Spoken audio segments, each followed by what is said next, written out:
Bonsoir et bienvenue au sommaire de votre émission ce soir. L'actualité de la semaine dominée par la situation des chrétiens irakiens. Le billet du père Jean-Robert Armogat, il évoquera aujourd'hui Facebook, une machine à rêve. Comme d'habitude, les unes de vos hebdos chrétiens. Et puis à l'occasion du pèlerinage national du monde paysan, on consacre notre dossier au monde agricole. Le pape a plaidé dimanche pour un renouveau de l'agriculture. Pour en parler sur ce plateau, Jean Robin, agriculteur et directeur des projets de l'ONG Fidesco, ainsi qu'Émeric Pourbet, le nouveau directeur de la rédaction de Famille chrétienne. On commence cette émission avec les chrétiens d'Irak qui restent la cible des islamistes. La semaine dernière, une série d'attaques a encore fait 6 morts dans la communauté chrétienne du pays. Depuis le massacre de la cathédrale syrienne catholique de Bagdad, il y a bientôt un mois, l'Occident semble enfin prendre conscience du drame qui frappe les chrétiens irakiens. Aujourd'hui, ils font la une de la presse internationale. Et surtout, il y a quelques jours, le Conseil de sécurité des Nations Unies s'est dit consterné par les attaques dont ils sont victimes, alors que les chrétiens sont en première ligne dans le processus démocratique irakien, selon l'ambassadeur de France à l'ONU. Le week-end dernier, des manifestations de soutien se sont déroulées dans différentes villes européennes. Plusieurs milliers de manifestants à Stockholm, à Bruxelles, à Lyon ou encore à Paris, comme vous le voyez sur ces images. Des Chaldéens, des Arméniens ou des Syriaques de France, mais aussi des catholiques latins, des non-croyants et des défenseurs des droits de l'homme, représentés par la LICRA. Parmi les manifestants, Hubert Debache, le PDG de Témoignages chrétiens et de Terre entière. Il était à Bagdad la veille de la Toussaint, le jour où Al-Qaïda a attaqué la cathédrale Notre-Dame du Perpétuel Secours, prise d'otage qui s'est soldée, je vous le rappelle, par la mort de 46 chrétiens. On l'écoute. Voilà, j'étais là-bas pendant les événements et j'ai assisté aussi aux obsèques très émouvantes qui ont eu lieu dans une église toute proche, l'église Mar Youssif. Et ce qui était impressionnant, c'est que cet acte de violence indicible, inouï et horrible a été fait pour décourager les chrétiens de vivre en Irak. Et on a bien vu dès les obsèques, le surlendemain du carnage, que les chrétiens étaient toujours très forts puisqu'ils étaient tellement nombreux qu'ils n'ont pas pu rentrer dans l'église, ils n'ont pas tous pu rentrer dans l'église où avaient lieu les funérailles. Et ils étaient des milliers à l'extérieur pour accompagner leurs frères et pour montrer qu'ils iraient jusqu'au martyre, témoigner de leur foi et qu'ils resteraient attachés à leur pays, quoi qu'il leur en coûte. Des paroles d'espoir alors que 56 réfugiés, des victimes et leurs familles ont été recueillis par la France il y a 10 jours. Vous voyez les images de leur arrivée à l'aéroport d'Orly. Depuis, le président irakien a lancé plusieurs appels au gouvernement français pour qu'il n'encourage pas les chrétiens à quitter l'Irak en leur donnant la citoyenneté française. De passage à Paris, Jalal Talabani a accordé une interview exclusive à nos confrères de La Croix. Il refuse par ailleurs de signer l'ordre d'exécution de Tarek Aziz, l'ex-premier ministre de Saddam Hussein, notamment car il est chrétien. Pour l'heure, sur le territoire français, les réfugiés sont soit hospitalisés, soit hébergés dans un centre de l'association France Terre d'Asile. 2 rescapés du massacre du 31 octobre ont accepté de témoigner pour KTO. Ces récits, ce sont ceux des 36 Irakiens chrétiens victimes de l'attentat perpétré contre l'église Notre-Dame du Perpétuel Secours à Bagdad. Lui présidait la messe avec 2 autres prêtres et elle se trouvait dans l'assemblée. Un témoignage qu'elle accepte de livrer, à condition de ne pas être reconnue. Nous l'appellerons Myriam. J'étais à la messe. Le prêtre, après l'évangile, était en train de faire son homélie, lorsque nous avons entendu des balles. Le père Faël, c'était lui qui faisait l'homélie. Il a dit « Ne vous inquiétez pas, il faut prier pour la paix en Irak ». Et le père Wassim a fermé les portes de l'église pour dire que nous étions en sécurité. Après, les 5 personnes ont frappé à la porte et ils sont entrés. Il y avait la sacristie, environ une centaine de personnes, hommes, femmes, enfants. Nous étions là-bas, environ plus que 2 heures. Ils nous frappaient et nous bombardaient. Pourquoi, je ne sais pas. Des 3 prêtres, le père Raphaël est le seul survivant. Myriam doit sa vie au corps d'un voisin tué quelques secondes plus tôt. Sa dépouille l'a protégée des balles. Ma fille m'a dit aujourd'hui qu'un ami en Irak a encore été tué ces jours-ci. Les musulmans lui ont dit « Vous ne comprenez pas, il faut que vous sortiez d'ici. L'Irak n'est pas votre pays, c'est un pays musulman, quittez ce pays immédiatement. »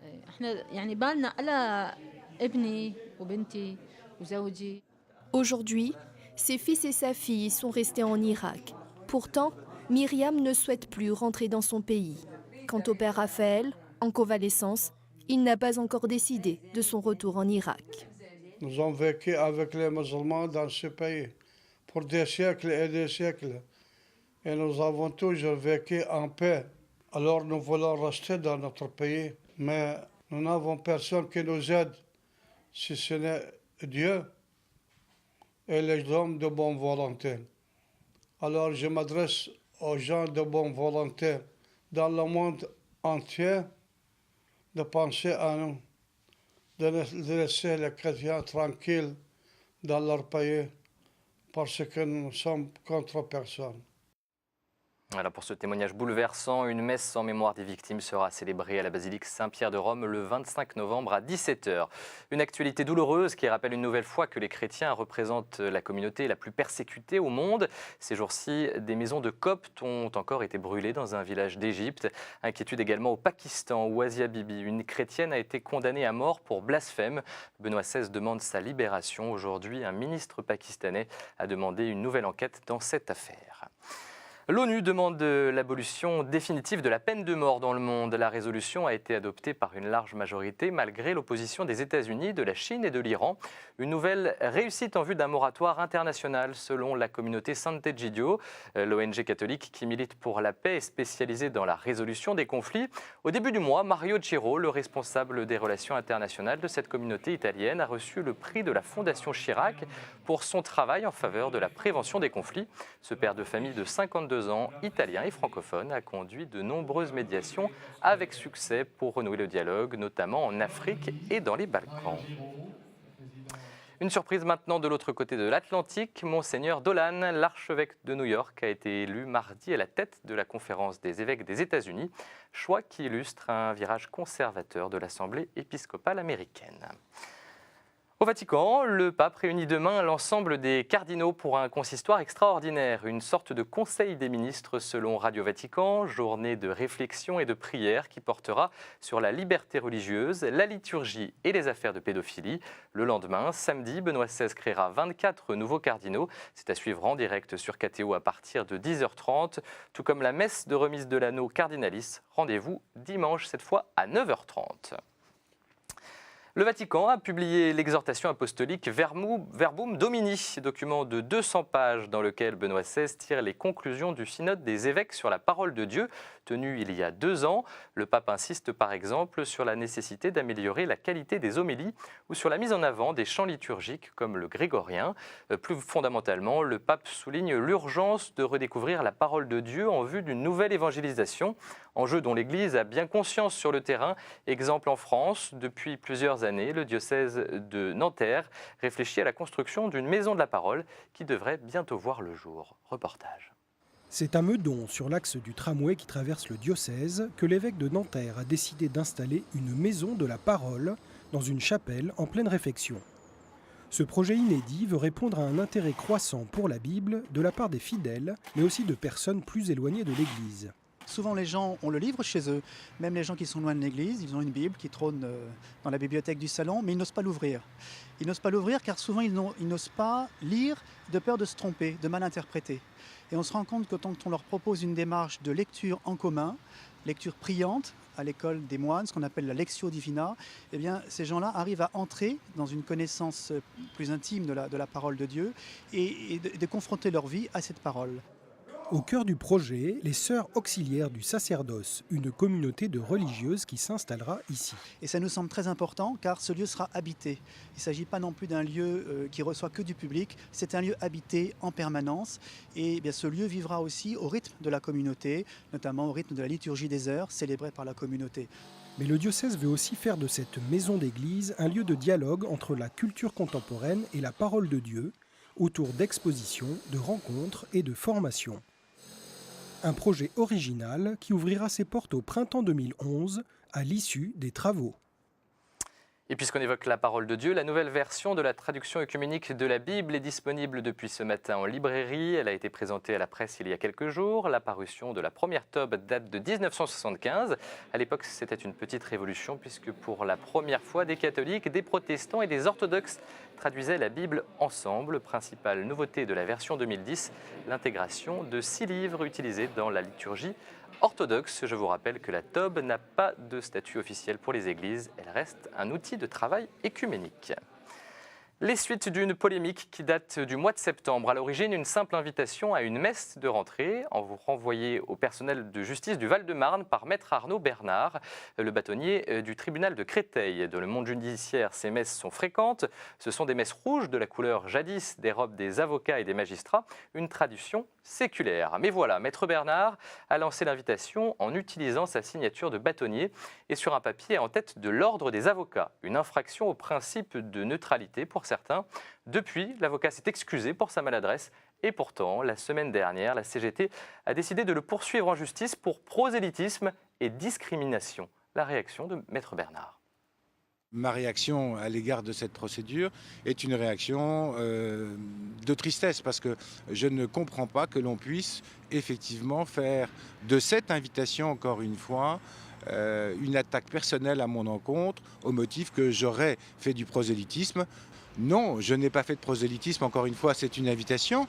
Libre à ceux qui souhaitaient nous rejoindre de le faire, libre à ceux qui ne le souhaitaient pas de s'en abstenir, bien évidemment. Alors il n'y a pas de volonté de prosélytisme, même si l'on m'a reproché d'avoir confondu un ordre confessionnel avec un ordre professionnel. Donc je m'en suis expliqué auprès de mes confrères qui ont parfaitement admis que j'avais en quelque sorte péché de bonne foi. Maintenant, à l'égard des fonctionnaires, je n'ai fait ou commis aucune discrimination. Je pense que l'on se trompe de cible.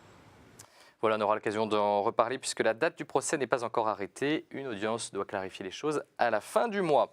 Enfin, un peu de musique. L'hymne officiel des JMJ a été présenté lors de la messe de rentrée des étudiants d'Île-de-France. C'était mardi soir à Notre-Dame de Paris.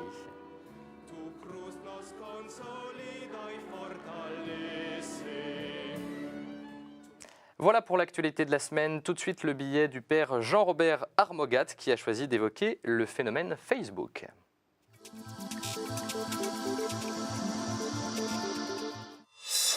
Je suis allé cette semaine au cinéma pour voir The Social Network qui décrit les origines de Facebook, ce gigantesque réseau social sur Internet. J'ai d'abord été un peu effrayé de voir combien une personnalité instable et semble-t-il assez malsaine a pu créer un système de relations qui modèle notre univers quotidien. Êtes-vous sur Facebook ? D'après les statistiques, un Français sur 4 devrait me répondre oui. Mais en réalité, et c'est ma seconde réflexion, ce qui est important sur Facebook, c'est d'avoir des amis et de le faire savoir. Il ne faut pas en avoir trop peu, mais il faut rester raisonnable, social mais pas dispersé, actif mais pas activiste. Facebook est une vaste illusion des amis virtuels, une société de papier. Refuge de tous les mensonges, mais aussi de tous les rêves. Je peux être virtuellement beau, intelligent, je peux me croire aimé de tas d'amis virtuels, car Facebook est une machine à fabriquer des rêves. Les psychologues s'inquiètent de l'impact que ces miroirs sociaux peuvent avoir sur nos adolescents. Mais mon inquiétude est ailleurs. Si la seule recherche d'amis passe par la solitude d'un écran d'ordinateur, quelle société est en train de naître? Et si les seuls rêves sont ceux des écrans plats, où peut se trouver l'imagination sans laquelle il n'y a pas de vraie liberté? Et lorsqu'on a 5 ou 6 vrais, solides amis, a-t-on vraiment besoin d'une centaine de contacts? Facebook n'est pas une cause, c'est l'effet d'une société éclatée qui se masque la face, où les visages ne sont plus vus que de profil, comme en fuyant. Nous devons être attentifs à Facebook pour le pire comme pour le meilleur. Un piège à rêve, mais peut-être aussi le dernier endroit de notre société où on peut espérer être aimé. À dans 2 semaines, père Armogat. Tout de suite, la revue des unes de la presse chrétienne.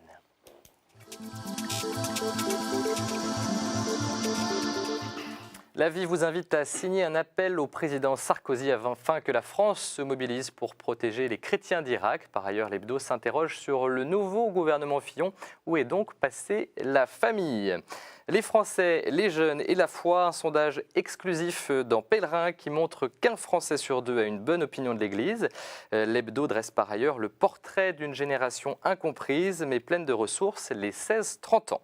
Une photo étonnante à la une de Famille chrétienne, celle de Pierre Favre, un ancien punk, aujourd'hui bénévole au Secours catholique, qui a le Christ dans la peau, au sens propre comme au figuré. FC s'intéresse également au retour de l'histoire religieuse. Enfin, les hommes du pape pour l'homme nouveau qui consacre sa une au consistoire. Samedi, 24 cardinaux entreront au Sacré Collège. Des hommes nouveaux qui sont l'église de demain pour le bimensuel.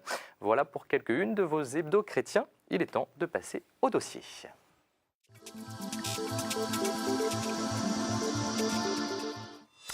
Dans notre dossier cette semaine, le monde agricole, de façon peu courante en marge du G20. Dimanche, Benoît XVI a consacré une large partie de son angélus à l'agriculture, activité qu'il faut revaloriser dans le contexte de crise économique.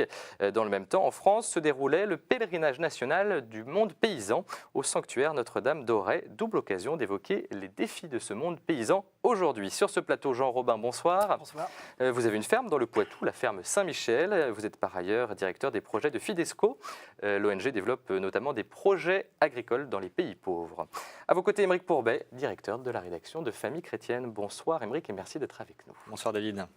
Alors Jean Robin, le pape parle d'une agriculture comme une ressource indispensable pour l'avenir. C'était à l'Angélus dimanche dernier.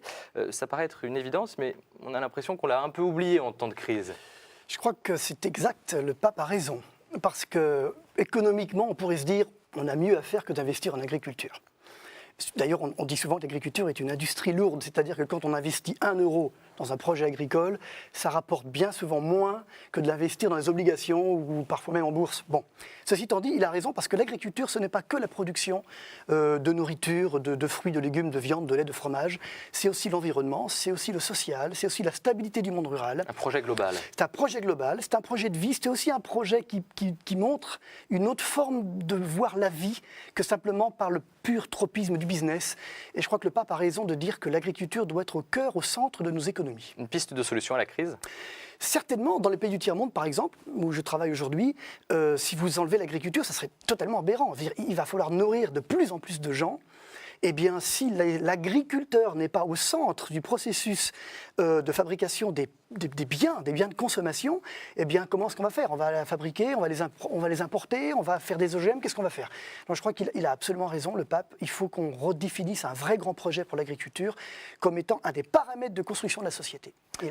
Émeric Pourbet, c'est étonnant, le pape qui consacre une grande part de cet angélus, de la prière de l'angélus, à l'agriculture. Ouais, je dois dire que j'ai été effectivement assez surpris en entendant cette déclaration de Benoît XVI dimanche, d'autant plus surpris d'ailleurs qu'à côté de ça, le pape avait une citation sur Internet. On a entendu parler tout à l'heure le père Armogad de Facebook, et le pape s'est notamment inquiété de la solitude qui pouvait être créée du fait de l'utilisation de ces réseaux sociaux. Donc ça montre qu'il a une pertinence certaine sur l'actualité et sur sa vision du monde. Et là, c'est vrai que mettre aujourd'hui l'agriculture en disant c'est un secteur d'avenir, c'est plutôt à contre-courant de tout ce qu'on entend au jour le jour autour de la mondialisation, de grandes multinationales, Largo Winch et compagnie.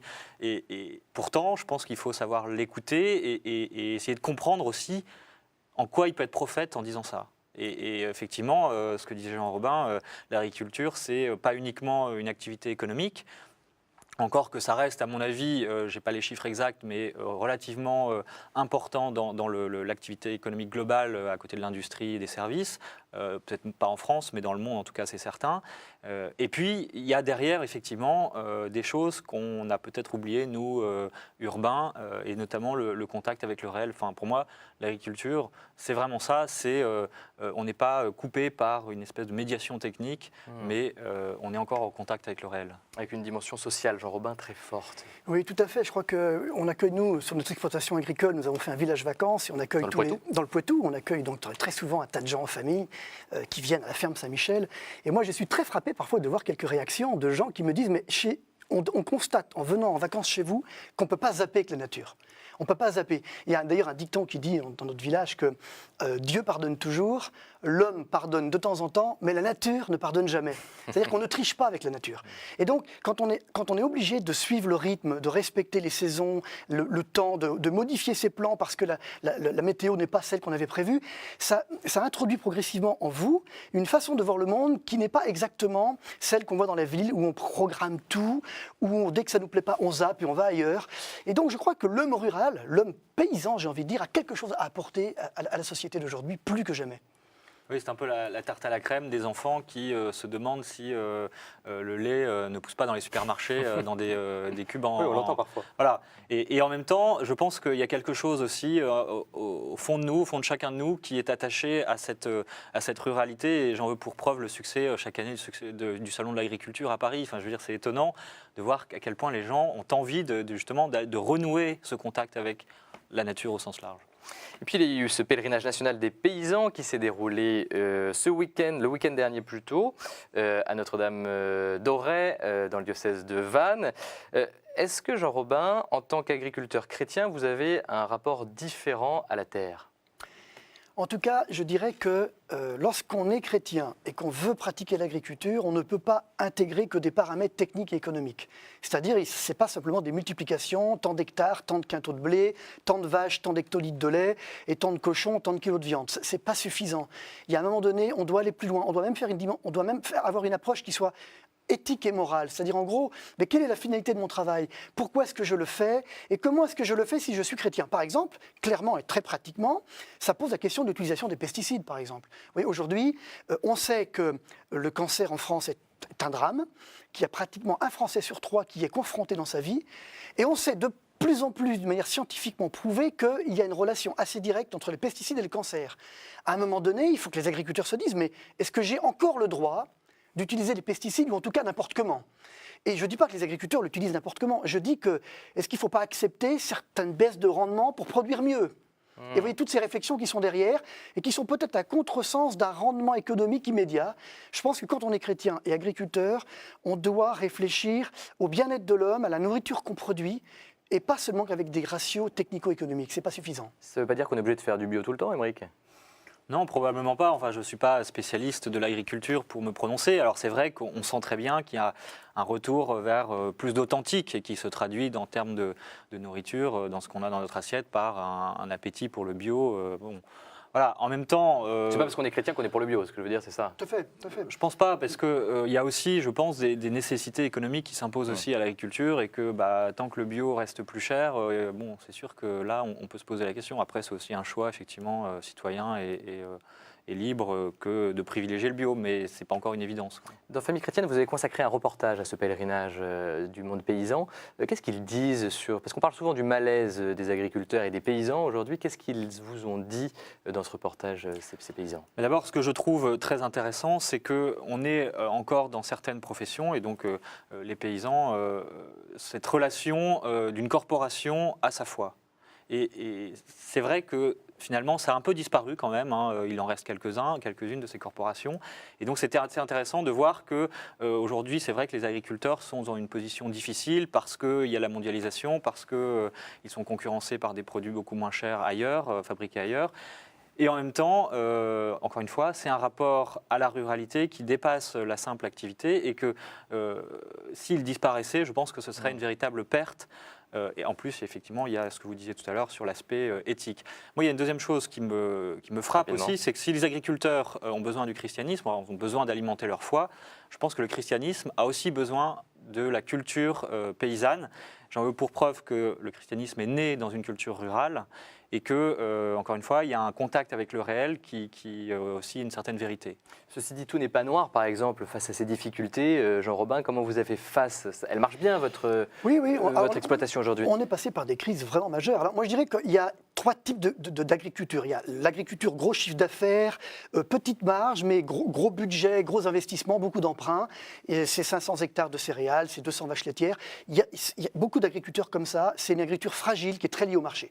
Il y a une agriculture exactement l'inverse, c'est de la plus-value, la valeur ajoutée. C'est-à-dire qu'on ne produit pas énormément, mais on transforme et on va au plus près du consommateur. C'est ce qu'on a fait chez moi, transformant le lait en fromage, en transformant les plumes de nos oies, de nos 4000 oies en couettes pendant une quinzaine d'années.